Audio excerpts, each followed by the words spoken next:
नमस्कार. कल्पना करा एका अशा रात्रीची जिच्यामध्ये संपूर्ण वर्षाची ऊर्जा सामावलेली आहे. हो, वर्षातून एक अशी रात्र येते जी फक्त एक सण किंवा उत्सव नाहीये, तर ती एक संधी आहे स्वतःच्या आत डोकावून पाहण्याची, एका आंतरिक प्रवासाची सुरुवात करण्याची. आणि आज आपण महाशिवरात्रीच्या याच गूढ रहस्याचा पडदा उचलणार आहोत. बघा, स्क्रीनवरचं हे वाक्य, ही केवळ परंपरा नाही, ही साधना आहे. खरं तर ह्या एका वाक्यातच या रात्रीचं सगळं सार दडलेलं आहे. म्हणजे बघा, ही रात्र आपल्याला नेहमीच्या पूजा अर्चेच्या पलीकडे घेऊन जाते आणि एका खोल आत्मशुद्धीच्या प्रक्रियेसाठी जणू काही आमंत्रणच देते. मग चला तर ही साधना नक्की आहे तरी काय, हेच आपण समजून घेऊया. तर मग पहिला प्रश्न येतो की शिवाची महान रात्र या नावाचा नेमका अर्थ तरी काय?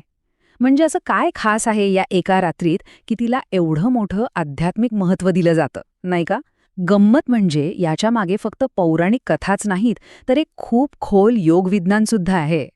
तर 2026 सालाबद्दल बोलायचं झालं तर हा खास दिवस येतोय 15 फेब्रुवारीला, जो रविवार आहे. आता पंचांग काय सांगते बघा.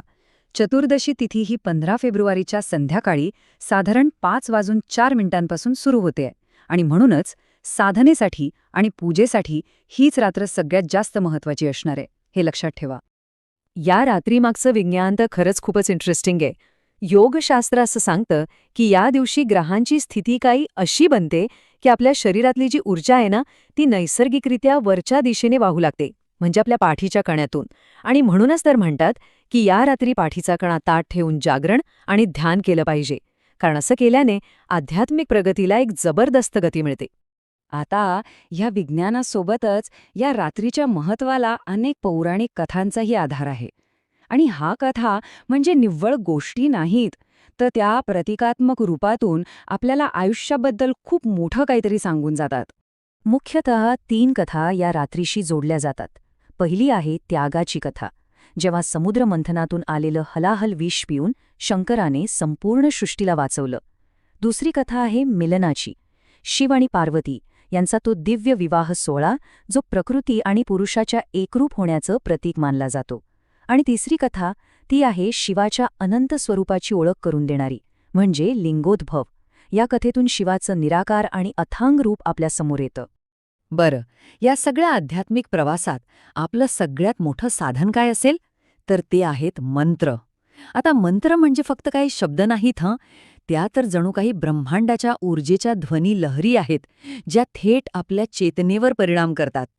आणि यातला सगळ्यात महत्वाचा, सगळ्यात शक्तिशाली आणि सगळ्यात जास्त ओळखला जाणारा मंत्र कुठला?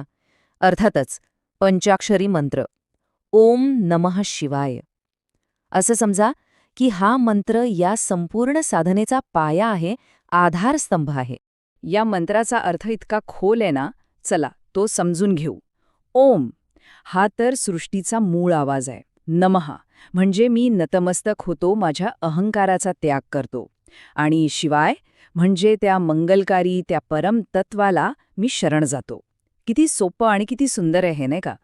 आणि आता एक सगळ्यात विलक्षण गोष्ट ऐका. ह्या मंत्रातलं प्रत्येक अक्षर हे पंचमहाभूतांशी जोडलेलं आहे.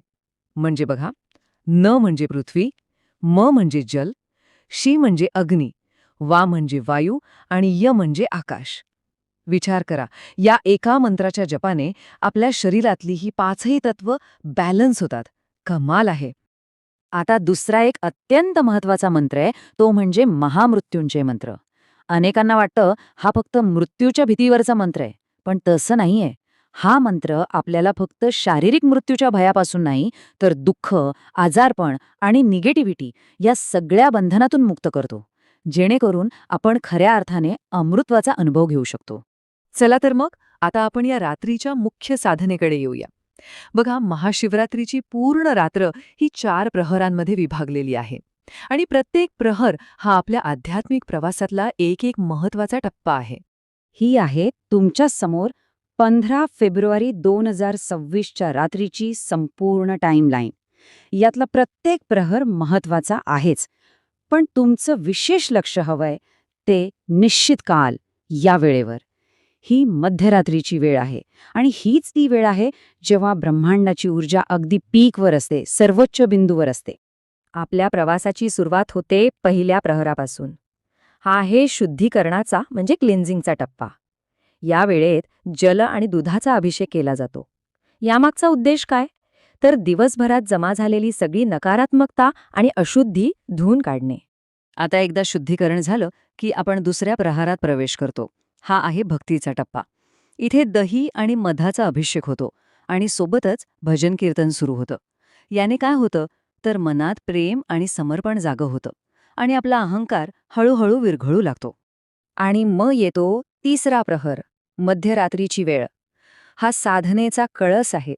मी आधी म्हटल्याप्रमाणे हा सगळ्यात जास्त शक्तिशाली काळ आहे.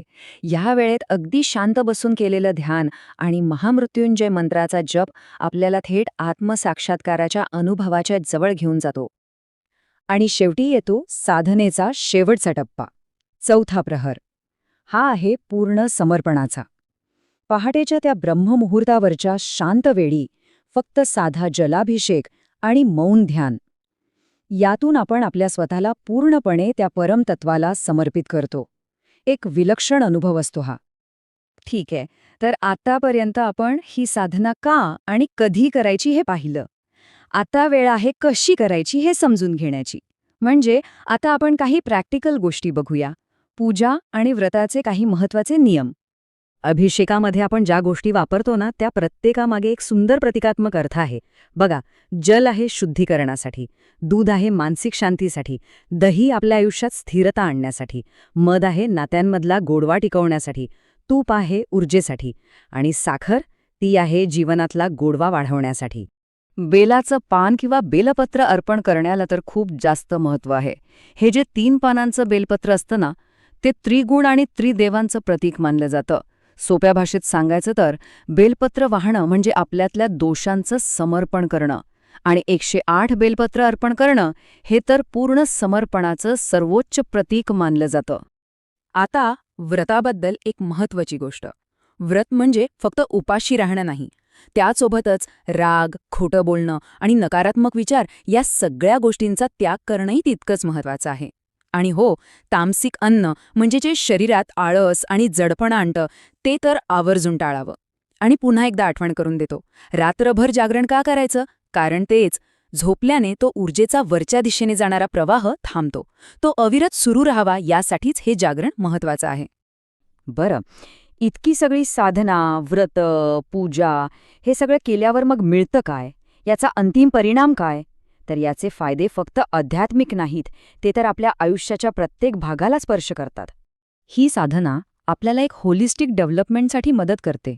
म्हणजे बघा, मानसिक स्तरावर तणाव कमी होतो, विचारांमध्ये स्पष्टता येते, शारीरिक स्तरावर बॉडी डिटॉक्स होते, आध्यात्मिक स्तरावर आत्मजागृती होते आणि सामाजिक स्तरावर सुद्धा नात्यांमध्ये सुधारणा होते. खरं तर हा एक कम्प्लीट ट्रान्सफॉर्मेशनचा अनुभव आहे. तर मग या सगळ्या माहितीचा सार काय? तो हाच की महाशिवरात्री ही फक्त एक दिवसाची घटना नाही, तर ती एक प्रक्रिया आहे.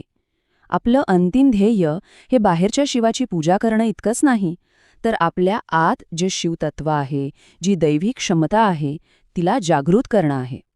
त्यामुळे विचार करण्यासारखा प्रश्न हाच आहे की ही येणारी पवित्र रात्र आपल्या प्रत्येकाच्या आयुष्यात एका मोठ्या बदलासाठी, एका ट्रान्सफॉर्मेशनसाठी एक निमित्त कसं ठरू शकते. हर हर महादेव.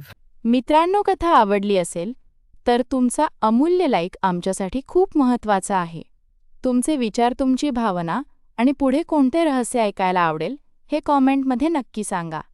आणि रहस्यांच्या जगात दररोज काहीतरी नवं उलगडण्यासाठी द मिस्ट्री मराठीला सबस्क्राईब करून बेल आयकॉन दाबून ठेवा. कारण पुढचं रहस्य तुमची वाट पाहतंय.